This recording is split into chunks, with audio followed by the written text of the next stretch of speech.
Hi, everyone. Welcome back. We are here with another one of your questions about work. And this one is one that I feel really vexes people because either they naturally do it or they get really stuck with it.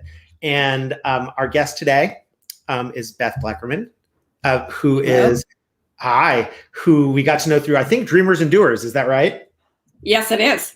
Yay. And for those of you joining us for the first time, I'm Roy. I'm a startup investor in the future of work. And so today's question is, I think, or I've been told, a lot of people get told, I need to create more content in order to build my personal brand. And Beth's expertise is that she's a marketing consultant who helps companies and individuals rebrand. And so if I don't know how to do that, how do I start? That's a great question. When my clients ask me, how do I start? Sure. I always say start with a marketing strategy. And I know that people hate to see the word strategy because you want to just Big dive words. in. The big word, but start Yeah. with the strategy. And the strategy includes defining your goals. What is your target audience? And then what type of problems or your target audience has, or what value you want to offer your target audience. And then looking at what social media platforms engage them. And then taking the value you want to offer or the problems you want to solve and convert that into what's called topics for a pillar strategy. I don't know if you've talked about pillar strategy before. A pillar strategy is a great way. A pillar strategy is a great way to organize your content for content marketing. And you basically pick the topics and then organize it into pillars. And that helps you focus on a specific niche, helps your audience get to know you. And then, so you develop content under those pillars. And then just out of curiosity, even just to examples that you can come up with. So it feels like, okay, it's like strategy. And that could be 2 or 3 bullets, right? It's like, I'm trying to get my customers to be more aware of me. Right now, they're not aware of me because they don't know you can even solve this problem. And my customers are, I don't know, real estate brokers in the Midwest or something like that. I'm just making things up. What are the common actual steps people take in order to get started past the planning, but sort of the first thing that they do? Well, I've heard you talk about this in your past shows as kind of personal interest. Maybe starting, what are you interested in? What will bring you joy every day to do? Because you really need to do it every day. For example, if you like doing video, or you like doing podcasts, or you like doing blog. So I always say kind of start with something you're passionate about, because it really helps, because you really need to start doing it on a regular basis. I love that. Can I now put you on the spot on something, which is, and feel free to say no, but we always ask the indelicate questions, which is your expert. First of all, thank you for watching past episodes, and we're grateful to have you and would love to have you back. But if you look at this is not advice as a piece of content. It's intended for me as service to the community, but obviously we also want to get known by doing this. Any criticism or feedback that you have to offer us on This Is Not Advice? Okay, you're putting me on the spot, but I'm ready. Oh, good. Hit me. And we have thick skins, so make it, no need to hold back. You're ready?